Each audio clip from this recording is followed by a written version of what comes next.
Bom, agora sim, nós vamos então à mensagem que vou compartilhar com vocês nessa tarde. O título da mensagem é Cristãos Comuns e Ordinários, um título meio esquisito, mas vai fazer sentido ao longo do tema. Nós vamos fazer a leitura do texto que está em Lucas capítulo 2. Lucas capítulo 2, versos 41 ao 52. A história é bastante conhecida.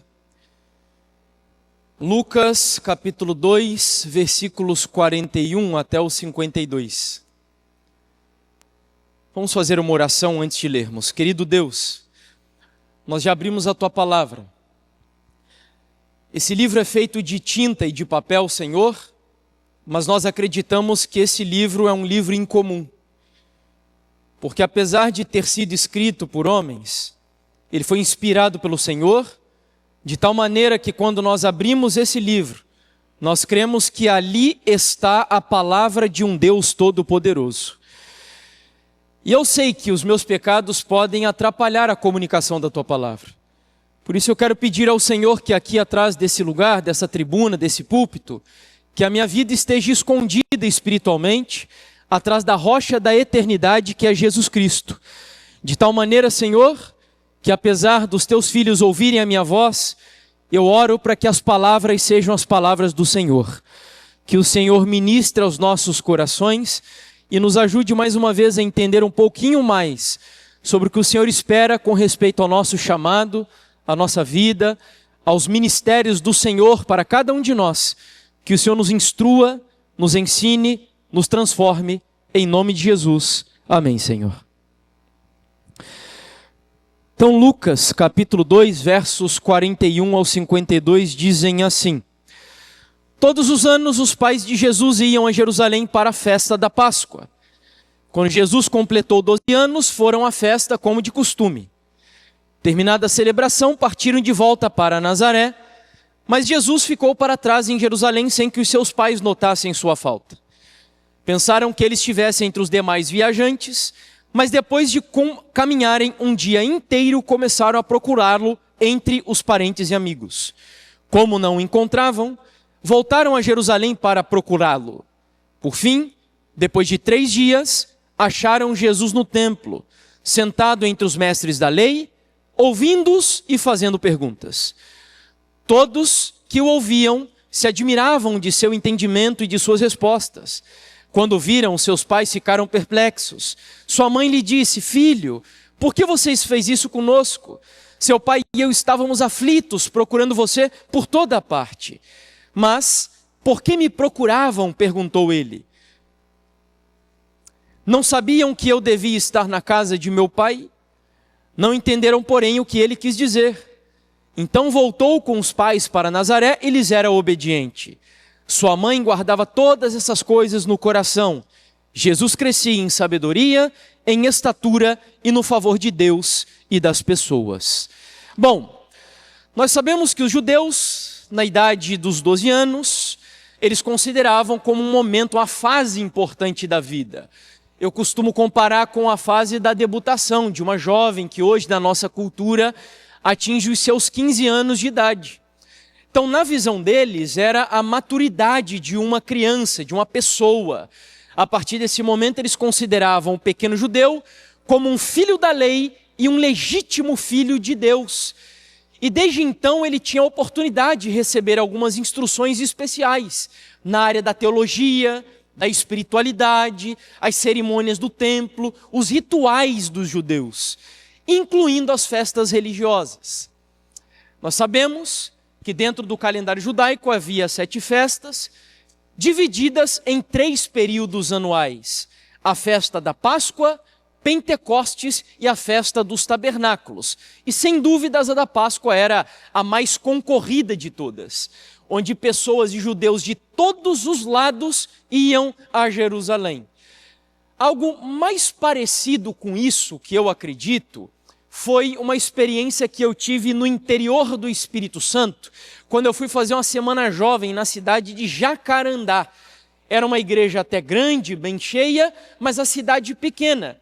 E domingo à noite eu nunca vi aquilo que eu vi naquele dia. Domingo à noite, Parecia que a cidade inteira tinha saído dos seus lares, com as suas Bíblias nas mãos, os inários na outra, indo para as suas respectivas igrejas. Era uma cena linda, as ruas cheias de famílias, crianças, pessoas caminhando para assistirem os cultos nas suas igrejas. E assim acontecia mais ou menos na festa da Páscoa. Judeus de todos os lados do mundo iam congregar em Jerusalém. Era tão importante essa ocasião que Deus tinha uma promessa especial. Você sabe que naquela época tinham os amalequitas, os ladrões, os saqueadores dos desertos, que se aproveitavam da ausência de famílias dentro dos seus lares para roubar as casas. E Deus prometia, para quem gosta de anotar, está em Êxodo capítulo 34, verso 24, que todos os filhos deles que deixassem os seus lares e fossem a Jerusalém, que os lares deles não seriam saqueados por nenhum ladrão. Então Deus fazia uma promessa. E as famílias iam, e entre essas famílias estava a família de Jesus. Só que essa ocasião, embora eles fossem todas as festas da Páscoa e todas as outras festas, essa ocasião era especial. Porque foi a primeira vez que Jesus foi com eles para participar das cerimônias do templo. E então, feita a introdução, eu queria trazer algumas aplicações para nós aqui da passagem que acabamos de ler. Primeira, volte comigo ao verso 41 e 42. Versos 41 e 42. Nós lemos no texto dizendo assim, que todos os anos, os pais de Jesus, José e Maria, iam a Jerusalém para a festa da Páscoa. Quando Jesus completou 12 anos, eles foram de novo, como de costume. Como já foi dito aqui, José e Maria, então, iam a Jerusalém porque era um hábito deles. Não era uma eventualidade, não era uma casualidade, não era um acidente, mas eles foram a Jerusalém porque eles criam que Jerusalém, que participar das cerimônias da igreja de Deus, do povo de Deus, era um mandamento, era um dever que Deus havia dado para o seu povo. E é importante a gente refletir sobre isso nessa geração. Sabe por quê? Porque nós vivemos em uma época onde muitas pessoas acreditam que basta você abrir o seu YouTube, assistir uma pregação ali e você não precisa mais congregar. Inclusive esse grupo já tem até uma nomenclatura para descrever este grupo, a característica deles, que são os desigrejados. Há muitas pessoas hoje que pensam assim, que são contra as denominações, que dizem que as denominações estão totalmente influenciadas pelo sistema, que estão decepcionados com as igrejas, e de certa forma eu até entendo a tristeza e a preocupação dessas pessoas. Mas o texto começa dizendo que José e Maria, apesar dos problemas que haviam em Jerusalém, eles iam para Jerusalém, porque eles amavam a igreja. Eles entendiam que a igreja não era uma invenção humana. Eles entendiam que a igreja era o baluarte de Deus em um mundo contaminado pelo pecado. Que a igreja não é um projeto dos homens, mas é a cidade de refúgio de Deus no planeta Terra. Tanto é, não é o nosso tema aqui, que se você ler o capítulo 2 de Lucas, você verá que o Espírito Santo, propositalmente talvez, inspirou Lucas a registrar o texto de tal maneira que a gente concluísse que a igreja é importante, que congregar é indispensável. Sabe por quê? Porque só no capítulo 2 de Lucas você verá que Jesus foi apresentado aonde? Onde foi que Jesus foi apresentado? No templo. Além disso, na mesma história nós veremos que Simeão e Ana reconheceram o Messias em que lugar? No templo. Eu imagino que Simeão já não estivesse nem mais satisfeito com o que ele via em Jerusalém. Mas a Bíblia diz que naquele dia o Espírito Santo impeliu Simeão a ir até o templo. Porque Jesus foi apresentado no templo. Porque apesar dos problemas dos seres humanos, a igreja continua sendo de Deus. Porque o diabo faz de tudo para destruir a igreja, mas eu garanto para você, porque Jesus disse, as portas do inferno não prevalecerão contra ela. Deus preserva a sua igreja. Além disso, a história continua dizendo que José e Maria só encontraram Jesus no templo. quando eles voltaram para o templo, porque eles foram ao templo na festa da Páscoa mais uma vez. Então eu volto a repetir, o templo é importante, o templo é necessário, congregar é fundamental. E diferente do que alguns pensam, quanto mais a gente se aproxima da volta de Jesus, tem pessoas que pensam assim, não, irmão, Jesus está voltando, nós não precisamos mais disso daqui, de estrutura e tal. Negativo. Hebreus capítulo 10, verso 25 diz que quanto mais o dia se aproxima, mais se faz necessário o quê? Congregar.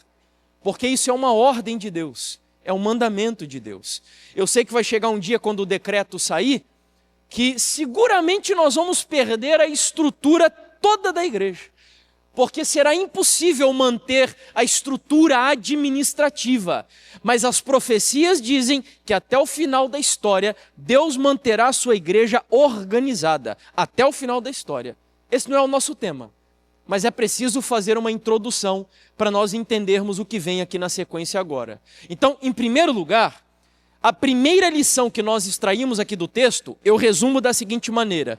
A experiência religiosa em Jerusalém, e eu quero que você entenda Jerusalém como uma representação da igreja, a experiência religiosa em Jerusalém é necessária para os filhos de Deus.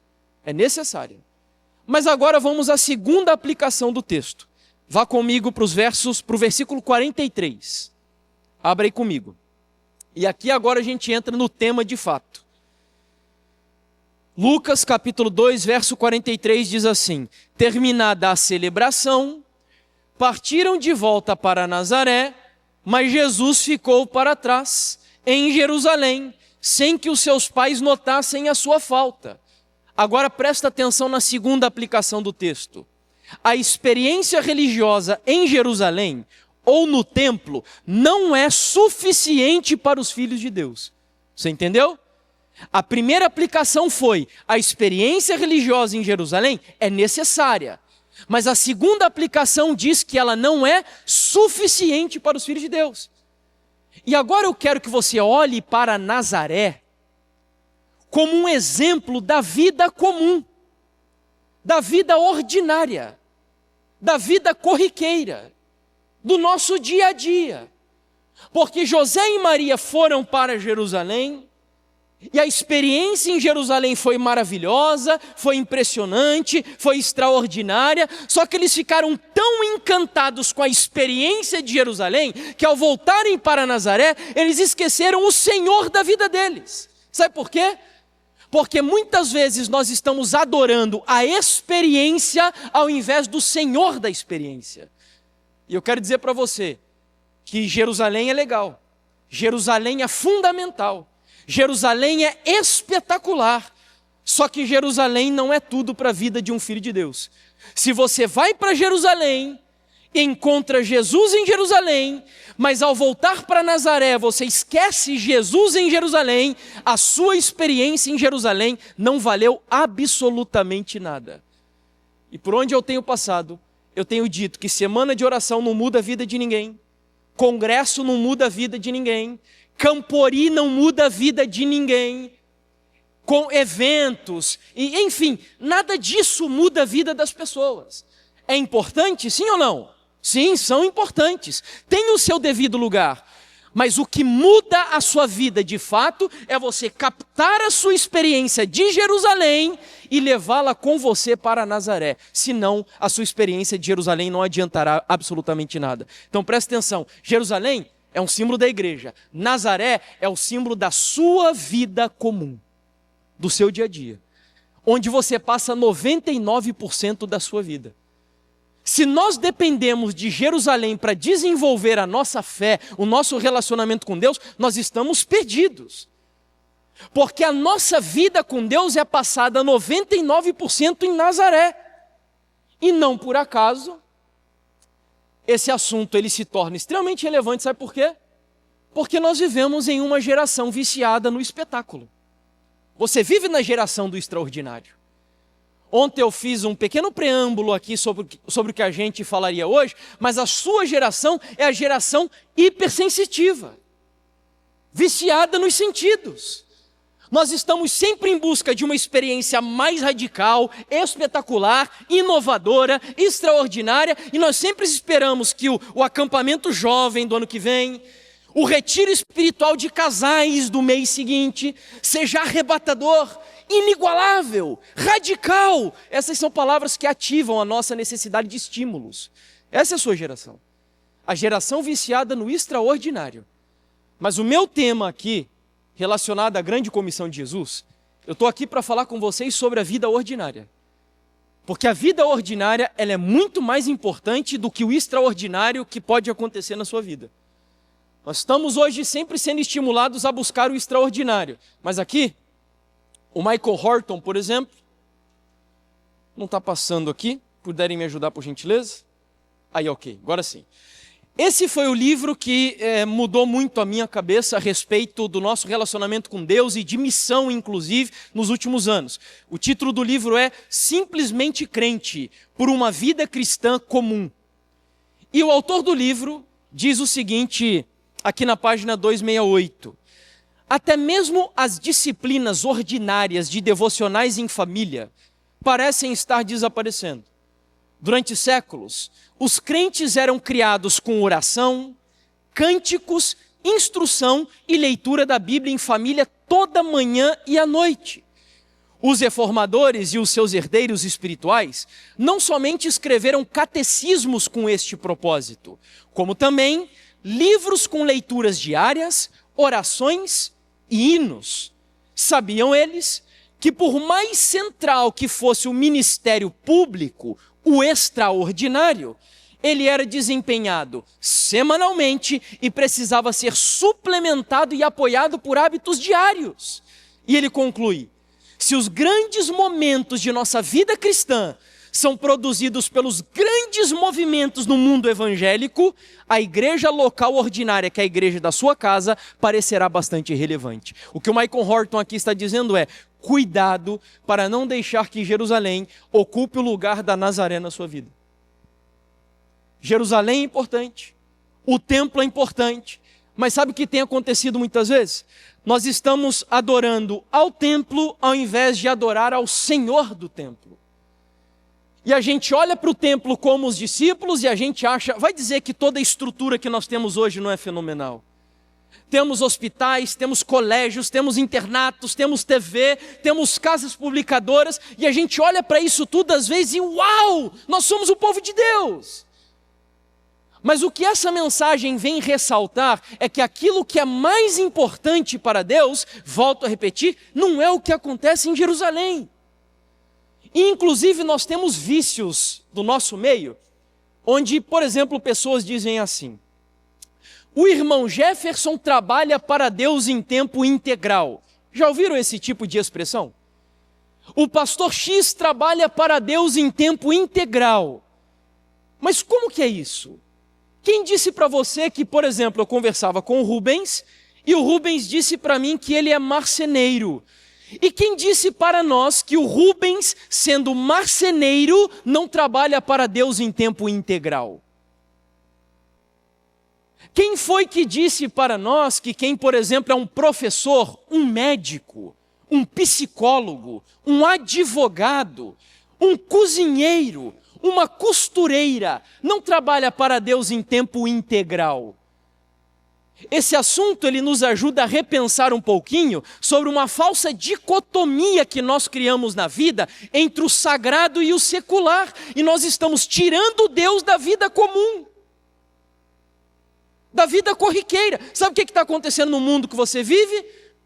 Nós hoje estamos reclusos dentro de ambientes como esses aqui e entregamos as esferas da sociedade nas mãos de ímpios. As artes hoje são dominadas por ímpios, a literatura é dominada por ímpios, o trabalho é dominado por ímpios, a cultura da sociedade é dominada por ímpios, porque nós abrimos mão da nossa Nazaré por viver uma vida espetacular em Jerusalém. E não é isso que Deus quer. Jamais. Bom, nós desejamos transformar o mundo? Sim ou não? Nós somos constantemente desafiados a transformar o mundo, não é? Não, porque nós somos propósito que revolucionar o mundo, impactar a sociedade, transformar o mundo. Agora guarda essa frase aqui no teu coração. Você quer transformar o mundo? Quem quer transformar o mundo aí, diga um amém. Amém? Ok. Agora guarda essa frase. Mudar o mundo significa fazer coisas comuns todos os dias, mas com um coração extraordinário. E eu vou tentar esmiuçar isso para você. Certo dia, ou melhor, havia um homem que passava em frente a uma construção todos os dias quando ele ia para o trabalho. E ele via que a construção era algo assim colossal. Até que um dia ele resolveu parar e conversar com os operários. E ele perguntou, o que você está fazendo aí? E um deles respondeu assim, eu estou levando terra. Aí um outro disse para ele, eu estou carregando pedras. Mas um terceiro respondeu mais ao longe dizendo assim, eu estou construindo uma grande catedral. Tem diferença ou não tem? Onde eu quero chegar com isso? Não me interpretem mal, tá? Eu não sou pragmático. Eu acredito que o pragmatismo tem o seu benefício, mas quando ele é aplicado dentro da igreja, é um problema gigante. A gente está vivendo essa realidade, inclusive. Aliás, eu tenho um sermão falando só sobre a influência do pragmatismo dentro da igreja em nossa geração. Sabe o que é o pragmatismo? É aquela filosofia que diz assim, os fins justificam os meios, em outras palavras, tá? O que importa é o resultado. O que você faz para chegar no objetivo final não interessa. Isso é um erro quando aplicado dentro da igreja. Porém, se eu obedeço princípios, o que eu estou tentando trazer aqui para vocês é que Deus, Ele não se importa tanto com o meio do caminho, mas sim com aquilo que dá sentido para o que você está fazendo na sua vida. Por exemplo, eu li dezenas de vezes esta citação de Ellen White, e eu não entendia, até que ao estudar este assunto, essa citação explodiu na minha cabeça. E eu consegui entender como uma pessoa fazendo pão, ela pode estar fazendo a mesma obra que um pregador anunciando a mensagem no estádio para 60 mil pessoas. Ou talvez até mais. Porque tudo vai depender de qual é o motivo que leva você a fazer o que você está fazendo. Se um pregador está lá anunciando a mensagem para 60 mil pessoas, por vaidade, o quão eloquente ele é, para Deus não vale nada. Mas a verdade é que essa frase diz que há, porém, mais religião num pão bem feito do que muitos podem pensar. Isso daqui é a vida comum. E quando eu me refiro à vida comum, eu quero trazer à tona aqui para a nossa reflexão a vida comum, mas a mais comum possível. É você escovando o seu dente. É você arrumando o seu quarto. Sabe qual que é uma das coisas mais sublimes para mim quando eu viajo para pregar? É lindo quando eu vejo pessoas passando à frente. É maravilhoso quando eu vejo decisões por Cristo sendo tomadas. Mas sabe qual que é uma das coisas que mais mexem com o meu coração? Quando irmãos me chamam para ir na casa deles almoçar com eles, e quando eu chego na casa de uma família com uma mesa bem posta, bem organizada, os filhos ali todos bem disciplinados. Sabe por quê? Porque há mais religião nas coisas simples e comuns da vida do que nós podemos pensar. E a sociedade será impactada por isso. Só para você ter ideia, recentemente eu vi um vídeo de um ex-jogador de futebol, que é o David Beckham. Não sei quantos aqui o conhecem. E o Beckham, milionário, casado com uma ex-Spice Girls, ou seja, dinheiro para eles não é um problema. Eles decidiram viver com a família, sabe aonde? Numa fazenda. E aparecia o Beckham fazendo um vídeo ali, tipo estilo selfie, com umas galinhas correndo atrás dele. Sabe por quê? Porque as pessoas da sua geração já estão descobrindo que o sentido da vida não está no extraordinário. Está nas coisas mais simples, mais comuns, mais corriqueiras. Eu valorizo a minha família. É quando eu valorizo o meu lar. Quando eu dou importância. Olha, tem uma frase de um educador paranaense, que é o Mário Sérgio Cortella. E essa frase, ela sintetiza um pouquinho do que eu estou tentando passar aqui para vocês. E o Cortella, ele dizia assim, foi numa palestra dele, ele falava assim, faça o seu melhor nas condições que você tem, enquanto você não tem condições melhores de fazer melhor ainda. Porque se podendo fazer o melhor, você se contenta com o possível, você vai cair numa linha que é a linha da mediocridade. E esse é o problema da nossa geração. Se contentar com o extraordinário mas que na verdade se tornou o medíocre. E quando ele diz essa frase, ele cita um exemplo que eu achei espetacular também. Fazer o seu melhor não é fazer algo incrível, não. Eu acho que todos aqui já devem ter visitado algumas casas de interior, de chão batido, que não tem piso, já viram? Mas você entra nessas casas de chão batido e ela está o quê? Está varrida, não é? Já viram essas casas? Aí, sabe aquela caneca da sua avó de alumínio que ela tem, você não era nem nascido naquela época? Ela está toda amassada já, sabe essa caneca? Mas você vê que ela está como? Areada, né? Isso é fazer o seu melhor. Isso é fazer o seu melhor, na sua vida comum, sua vida corriqueira. Warren. Antes de falar da Tish Warren, eu sei que alguns podem estar pensando assim agora, mas irmão Jefferson, a história do cristianismo é uma história de extraordinários. Ninguém fala aqui da Josefina que estava lá nos bastidores. Nós falamos é de Moisés, nós falamos é de Davi, falamos de Elias. A história do cristianismo é uma história de extraordinários. Verdade. Mas onde que Moisés estava quando Deus chamou ele para uma obra extraordinária? Onde que ele estava? Aí imagina Moisés chegando para Deus e Moisés dizendo assim: Deus, tudo que eu tenho é um cajado, Deus. Tudo que eu tenho é uma pá de pedreiro, Deus. Tudo que eu tenho é uma máquina de costura, Deus. Tudo que eu tenho, Deus, é um giz de professor. Aí sabe o que Deus diz? Pois Moisés, pega o teu cajado, pega a tua máquina de costura, usa para a minha glória, na sua vida comum, porque sou eu que farei coisas extraordinárias na vida daqueles que vivem a vida comum, para a glória do meu nome. Não é você que faz o extraordinário, é Deus que fará o extraordinário através da sua vida. Essa é a obra do Senhor. E agora sim, falando da Tish Warren. Esse daqui é um outro livro que eu achei bem interessante. O livro se chama A Liturgia do Ordinário. E a Tish Warren foi missionária na África, irmãos. Essa mulher viveu o extraordinário de Deus. Sofreu perseguição, padeceu fome, teve dificuldades, viu os milagres, o sobrenatural de Deus acontecer na sua vida. Só que chegou uma hora que a missão acabou. E a Tish Warren ia voltar para a casa dela, se não me engano, nos Estados Unidos. E agora ela viveu um dilema, porque ela teve filho, e o dilema da vida dela foi o seguinte: como que eu vou ter experiências profundas com Deus, trocando a fralda do meu filho agora? Onde que eu vou encontrar o Deus maravilhoso que eu encontrei na missão na África, preparando o café da manhã para o meu filho e para o meu marido comer? E ela resolveu escrever um livro. E o livro se chama Liturgia do Ordinário.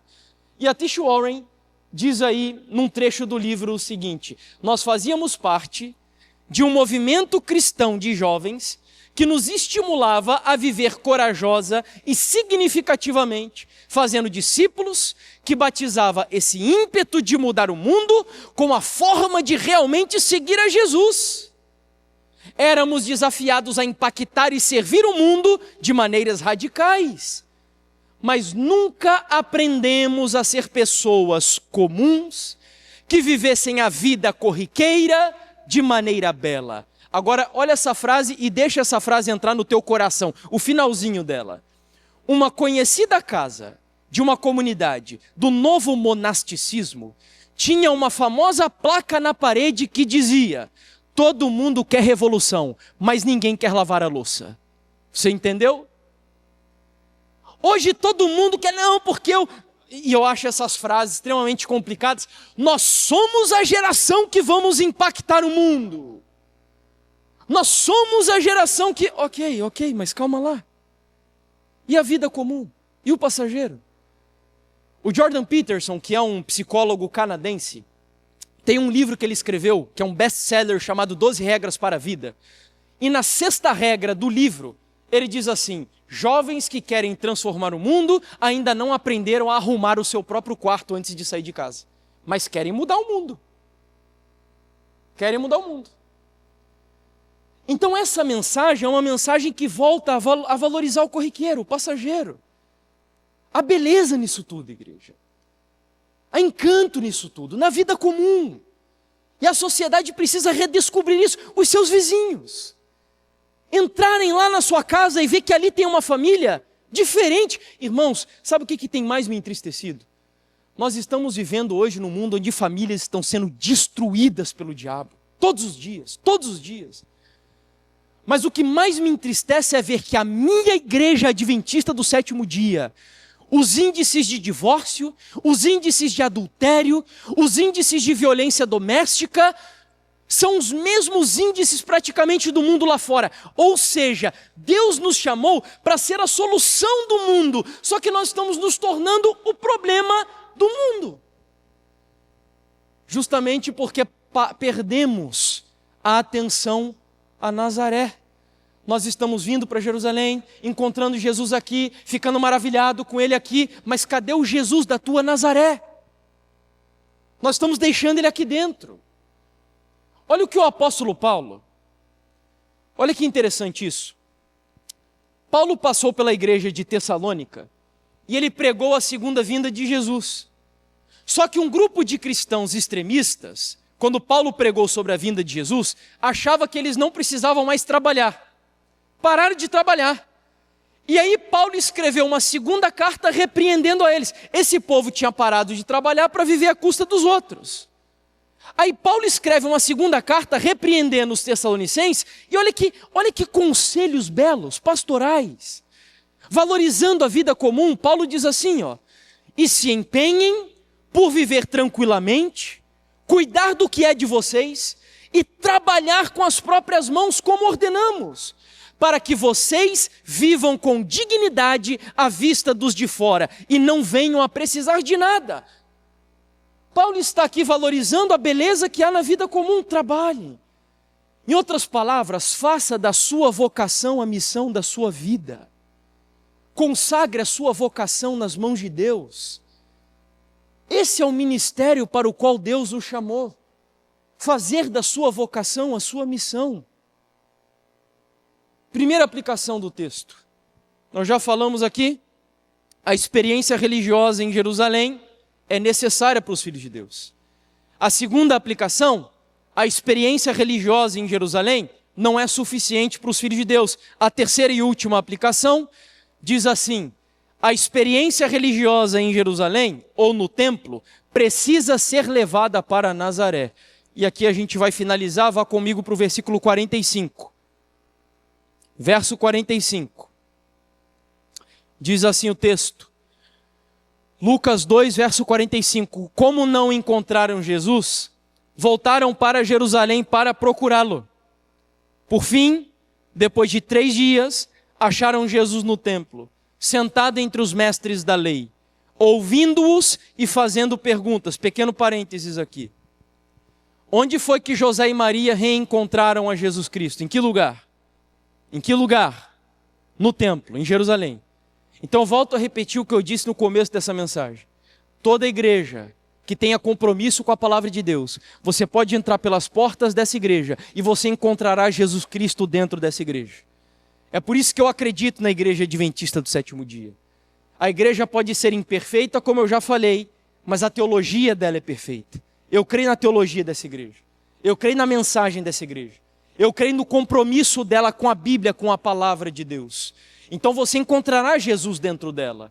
Só que o texto continua dizendo que ao encontrarem Jesus em Jerusalém, versículo 51 termina dizendo: então voltou com os pais para Nazaré. E ponto. É nisso aqui que eu queria chegar. Você encontra Jesus em Jerusalém, mas você precisa levá-lo para Nazaré. Olha essa frase aqui de Chesterton, um grande pensador do século XX. Essa frase é incrível, irmãos. Por mais que pareça até contraditória, né? Eu estou falando aqui de contra os extraordinários, mas essa é uma frase extraordinária. E ele diz assim: a coisa mais extraordinária do mundo é um homem comum, uma mulher comum e os seus filhos comuns. É isso. Se eu pudesse resumir a mensagem numa sentença, esta é a sentença. O meu pai é católico, mas o meu pai foi um grande homem, é um grande homem, que eu tenho orgulho de falar do pai que eu tive, é católico até os dias de hoje. E o meu pai tinha o hábito, na nossa infância, eu tenho um irmão mais novo do que eu, e eles geralmente levavam o meu irmão e eu para o McDonald's. E quando ele levava eu e o meu irmão para o McDonald's, ele tinha o costume de brincar comigo e o meu irmão e pegar uma batata frita, ele colocava uma extremidade da batata na boca dele e a outra extremidade ficava na boca minha ou do meu irmão. E a gente ia comendo até se encontrar. Eu vi recentemente um vídeo que o meu irmão publicou no nosso grupo de família, fazendo exatamente a mesma coisa que o meu pai fazia conosco na época da infância. Sabe o que é isso? São as marcas de um homem comum, que vivendo uma vida comum, impacta de maneira extraordinária. É por isso que essa frase eu acho incrível, dizendo que a coisa mais extraordinária do mundo é um homem comum, uma mulher comum com seus filhos comuns. Volte para a Idade Média. Lá tinha arte de verdade. Desculpe para quem gosta de arte contemporânea aqui, mas para mim arte contemporânea não presta para nada. É lixo. Lixo. Não venham querer comparar. Em Curitiba a gente tem lá o museu do Oscar Niemeyer, aquelas formas todas esquisitas, todas tortas, todas retas, com obras arquitetônicas que eram projetadas na Idade Média, cheia de beleza, cheia de complexidade, cheia de simetria. Eu lembro quando eu era criança tinha um quadro, eu esqueci agora o nome da artista brasileira, que era um pé gigante, aquele quadro todo deformado, nem lembro, acho que é a Tarsila do Amaral, não é? Tarsila do Amaral. Oh, coisa horrorosa aquilo, irmãos. E aí querem pegar um quadro daquele e comparar com a estátua de Michelangelo, La Pietà, por exemplo, produzida durante a Idade Média. Me desculpe, sabe o que é isso? É a relativização da beleza, relativização do belo, que nós vivemos em nossa geração. Então, o Senhor, Ele nos chama para restaurar, para restituir isso tudo dentro da nossa sociedade. A nossa sociedade está completamente perdida. Perdeu a noção do que é beleza, do que é simetria, e agora o que eu dizia antes, volte para a Idade Média. O que os grandes artistas da Idade Média costumavam pintar nos seus quadros? Alguns deles cristãos. Vocês lembram? Famílias. Era uma mulher servindo leite dentro de casa, era o marido sentado numa mesa com a família ao redor, e na janela ali um cenário bucólico, a natureza. Isso precisa ser restaurado, restituído à vida comum. Certa vez chegaram para Lutero e perguntaram: Lutero, o que você faria se soubesse que amanhã o mundo ia acabar? Veja a resposta que Lutero deu. Mesmo se eu soubesse que amanhã o mundo se partiria em pedaços, eu ainda plantaria a minha macieira. Sabe o que Lutero queria dizer aqui? O que você responderia? Eu acho que a maioria de nós diríamos assim: se eu soubesse que Jesus ia vir amanhã, eu ia me fechar dentro do quarto e ficar orando o tempo todo. Acho que a maioria de nós talvez diríamos isso. Sabe o que Lutero quis dizer? Se eu aprendo a viver para a glória de Deus, quando Jesus estiver voltando, você vai estar fazendo exatamente o que você faz. Porque se você trabalha para a glória de Deus, se você estuda para a glória de Deus, se você vive para a glória de Deus, é isso que importa, é você levar Jesus para a sua vida comum, para a sua Nazaré. Não esqueça Jesus em Jerusalém, senão não valerá nada o seu relacionamento com Deus. Nada. O Michael Horton, no livro Cristão e a Cultura, faz um apelo dizendo: eu quero que nós consideremos a possibilidade de que servir ao Senhor signifique um compromisso renovado para desempenhar a função a qual nós fomos chamados com maior excelência, em vez de abandoná-la para seguir outro chamado. Eu sei que tem pessoas aqui que foram chamadas a abandonar a marcenaria, a abandonar as granolas, a abandonar o ofício de professor. Mas tem pessoas que foram chamadas para viver isso tudo, para a glória de Deus, na vida comum. Porque Deus também precisa de pessoas nessas áreas, mostrando que a glória do Senhor, ela tem que invadir, penetrar. Lembra da pele de Moisés ontem que a gente comentou? A pele de Moisés é a tua vida, meu irmão. Se você estiver diante da glória de Deus, o que você fizer terá um significado completamente diferente na sua vida. Sabe aquele provérbio brasileiro que diz que tudo aquilo que um filho de Deus põe a mão vira ouro? É mais ou menos isso daí. É mais ou menos isso daí. Bom, há uma história bíblica, e aqui eu estou já chegando à conclusão, a gente vai ler só algumas citações de Ellen White para fechar. Vocês lembram da história dos endemoniados de Gadara? Lembram? Jesus estava ali no mar da Galileia, do outro lado do mar estava um cemitério, eles atravessaram o mar, lá havia 2 endemoniados, os discípulos ficaram desesperados. Jesus expulsou os demônios e aqueles homens ficaram agradecidos. E eles olharam para Jesus e disseram: Senhor, uau! Que experiência incrível, Senhor! Que coisa extraordinária que nós acabamos de viver, Senhor! Nós queremos te seguir agora por onde o Senhor for. O que Jesus disse para os endemoniados? Quem lembra da história? Jesus disse para eles: vem e segue-me. O que Jesus mandou eles fazerem? Volte para Decápolis. Decápolis era a Nazaré daqueles homens. Volte para Decápolis, viva a vida comum, e através do testemunho de vocês, Decápolis será impactada. Sabe o que eles fizeram? Eles voltaram para lá. Decápolis era uma região onde tinha 10 cidades ali, e em pouco tempo, sabe o que aconteceu? Por causa daqueles homens, testemunhando sobre Cristo, na sua vida corriqueira, todas as 10 cidades foram impactadas pela mensagem e pelo Evangelho do Senhor. Qual é a tua Decápolis? Qual que é a tua Nazaré? Será que Ellen White apoia essa ideia que o irmão Jefferson está expondo aqui para a igreja? E aí a gente vai encerrar com essas 2 citações. Ela diz assim: onde quer que estejamos, Cristo ordena cumprir o dever que se nos apresenta. Se for no lar, procurai de boa vontade e sinceramente torná-lo um lugar aprazível. Se você é mãe, eduque os seus filhos para Jesus Cristo. Este trabalho é tão verdadeiramente para Deus como o do pastor no púlpito.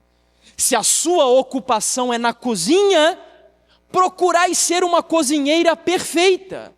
Se o seu trabalho é lavrar a terra ou ocupar-vos em qualquer outro serviço ou negócio, fazei um sucesso do dever presente.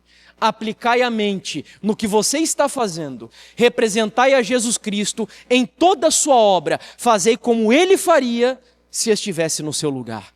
Você já pensou o que aconteceria com Joinville, com Araquari, com Florianópolis, com Curitiba, se os cristãos vivessem essa realidade aqui, no meio de 22 milhões de adventistas do 7º dia?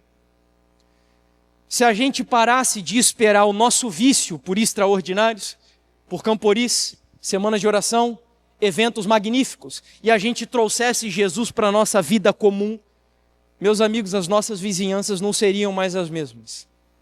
Os nossos ambientes de trabalho não seriam mais os mesmos. A sua sala de aula não seria mais a mesma. Esse é o desafio que nós estamos lançando aqui. Por que eu estou trazendo esse tema? Porque quando a gente fala de grande comissão, a nossa mente sempre está em não viajar, pregar, fazer coisas grandiosas. Deus está te chamando para você levá-lo para a sua vida comum também. E a última citação. A serva do Senhor diz assim: um homem pode estar no serviço ativo de Deus, enquanto empenhado nos deveres comuns de cada dia. Enquanto derrubando árvores, abrindo clareiras ou indo após o arado. A mãe que educa os seus filhos para Cristo está trabalhando para Deus, novamente ela diz ali, tão verdadeiramente como o pregador no púlpito. Muitos anseiam por um talento especial com o que fazer uma obra maravilhosa, enquanto deveres que estão à mão e cuja realização tornariam a vida fragrante ou bela são perdidos de vista. Tomem tais pessoas as atividades que estão diariamente em seu caminho. O sucesso não depende tanto do talento, quanto da energia e voluntariedade. As tarefas mais o quê? Mais o que, igreja? Mais comuns, executadas com amorável fidelidade, são belas à vista de Deus. Você escovando o dente de manhã, há uma liturgia por trás disso. Lutero chegou ao ponto de dizer, olha essa frase de Lutero: todas as vezes que você lava o seu rosto de manhã, lembre-se do dia do seu batismo. A liturgia na nossa vida. Nós que paramos de prestar atenção no quão sagrado é a sua rotina. A religião na sua rotina. A beleza no seu dia a dia, na sua Nazaré. Sabe, amigos, Jesus dá tanta importância para isso, que ele ressuscitou. Ele ressuscitou. Ele poderia ter pegado o pano que cobria o seu rosto e jogado para o lado. Ele ressuscitou. Jesus ressuscitou. Mas ele fez questão de pegar o pano e fazer o quê? Dobrar. Sabe por quê? Porque Jesus dá importância para as coisas simples e corriqueiras da vida. Último exemplo. Certo dia, Jesus ressuscitou a filha de Jairo. Volto a repetir, essa menina tinha morrido. Pensa no seu filho, na sua filha, morreu.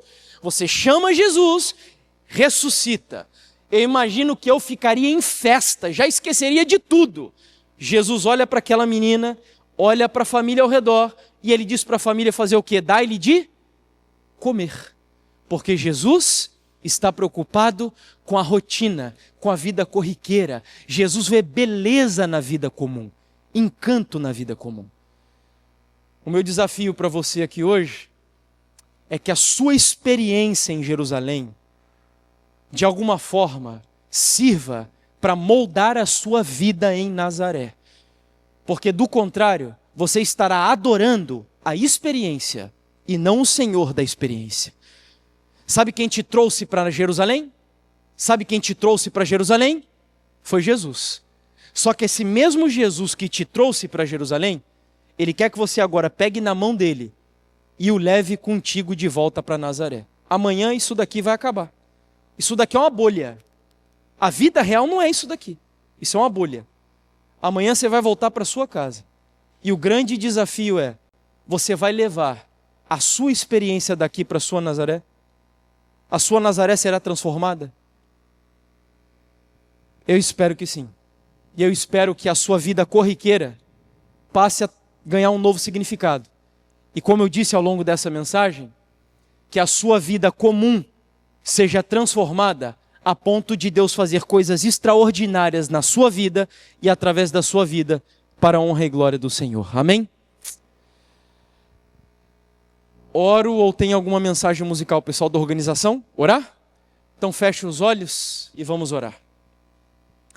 Querido Deus, nós somos desafiados frequentemente, Senhor, a aceitarmos grandes chamados de pregação, de missão, e tudo isso é necessário, tudo isso é importante, tudo isso é essencial. Mas a verdade é que tudo isso é tão essencial, quanto também é essencial que a nossa Nazaré, a nossa vida comum, nosso dia a dia, seja moldado pela mão do Senhor, seja afetado por Tua glória, seja inundado pelo poder do Teu Espírito Santo. Eu quero pedir ao Senhor que a grande comissão que Jesus nos deu, ela influencie o nosso dia a dia, a nossa rotina. Tu sabes, eu tenho falado isso, Deus. Eu não consigo ver os discípulos reunidos na igreja primitiva, fazendo planejamentos para distribuir folhetos ou obras missionárias, dizendo, olha, vamos fazer missão hoje. Eu não consigo ver os discípulos assim. Porque a missão era a própria vida deles. A missão era o fundamento da vida deles. Eles viviam em missão. A missão era o que dava sentido para o que eles faziam. E por isso eu peço ao Senhor, seja fazendo tenda, seja escrevendo no quadro, seja costurando roupas, seja operando pessoas, seja nas terapias das nossas clínicas, seja advogando, construindo paredes, seja, Senhor, coletando lixo, não importa. O que eu quero te pedir é que a nossa vocação seja a missão da nossa vida em nome do Senhor Jesus. Que o Senhor invada o nosso trabalho, que o Senhor invada o nosso ambiente de estudos, que a nossa escola não seja mais a mesma, que os nossos trabalhos não sejam mais os mesmos, que a nossa vizinhança não seja mais a mesma. Nós queremos consagrar ao Senhor a liturgia da nossa vida, o nosso dia a dia, para que o Senhor seja o Deus que habite dentro do nosso lar, dentro da nossa família, que a nossa Jerusalém, no dia a dia comum, experimente os extraordinários do Senhor para a honra e glória do teu nome. Essa é a nossa oração, a minha oração, em nome de Jesus. Amém, Senhor.